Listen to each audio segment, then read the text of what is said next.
So, Michael, we talked a little bit about the National Committee for the Administration of Gaza. We've talked about Trump, the Peace Board, and what that looks like, to the global community, whether it's rhetoric or just further symbolism.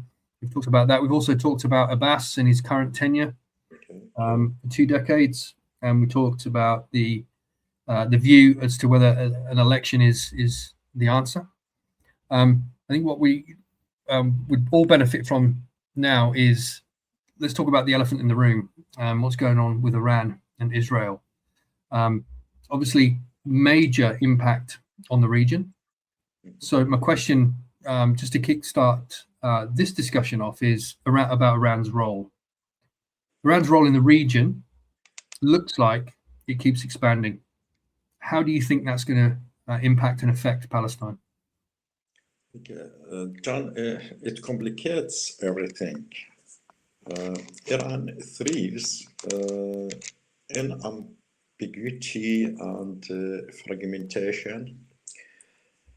A fragmented Palestinian leadership is easier for regional actors to instrumentalize. Okay, so with that then, do Palestinians risk being used as a proxy in the wider tensions between Iran and Israel? John, the risk already exists. It's not since yesterday. I believe the only way to reduce it, it's leadership that prioritizes Palestinian national interests over regional point scoring. And so, okay, so when it comes to Israel saying there is no credible Palestinian partner, is that fair or is that convenient? How do you view that as a statement? John, it's not about fair or convenient. It's an creation, but it's enabled by reality. When governance is weak, that argument becomes harder to refute convincingly. Okay, so what about what would Israel actually respond to from Palestinian leadership? We've talked about Abbas, we've talked about the stagnation.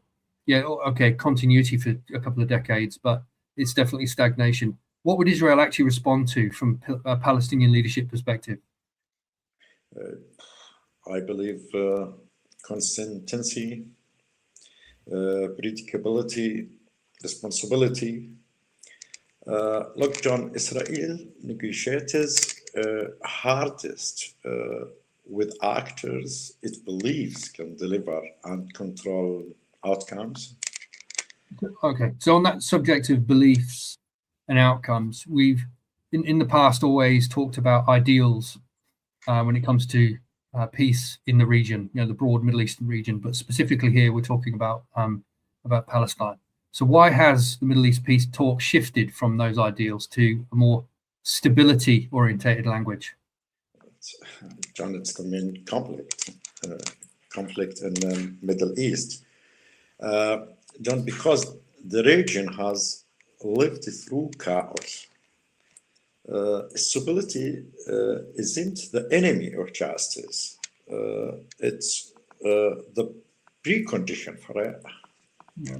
When it comes to, let's put our position, ourselves in a position of donors or international partners, key stakeholders that are going to help to, in whatever way, resolve this in the future. We've mentioned, or we've discussed before in these Q&A sessions about donor confidence and whether they're losing patience. So I'm just going to pose that question again. Are international donors losing patience with Palestine? No, sorry, John, it's wrong. They are losing patience with their function, not with the Palestinians. Donors want accountability, not slogans. So let's position ourselves as a fly on the wall in all of the different Western government cabinets and administrations. What do we think that Western governments are privately saying about Palestinian leadership right now? John, they say the quiet part out loud in private, which is who can actually govern? That's the real question driving policy now.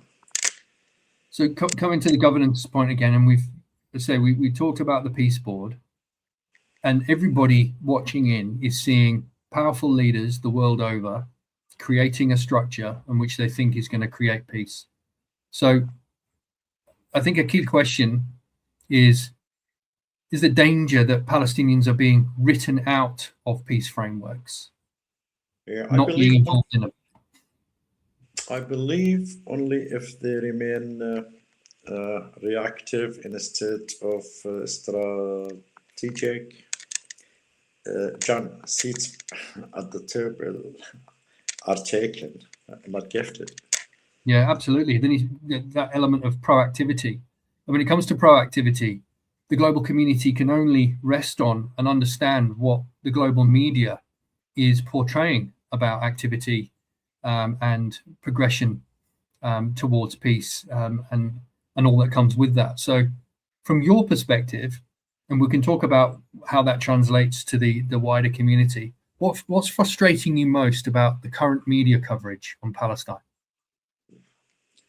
I believe that it treats Palestinian leadership as static, as if nothing can evolve. I believe that's lazy journalism, and it feeds despair. Yeah, it kind of multiplies the despair, doesn't it, in the region, for the people on the ground experiencing it day to day. What gives you some cautious optimism right now, though? All of the. 1 second. Okay. I'm just going to end this recording.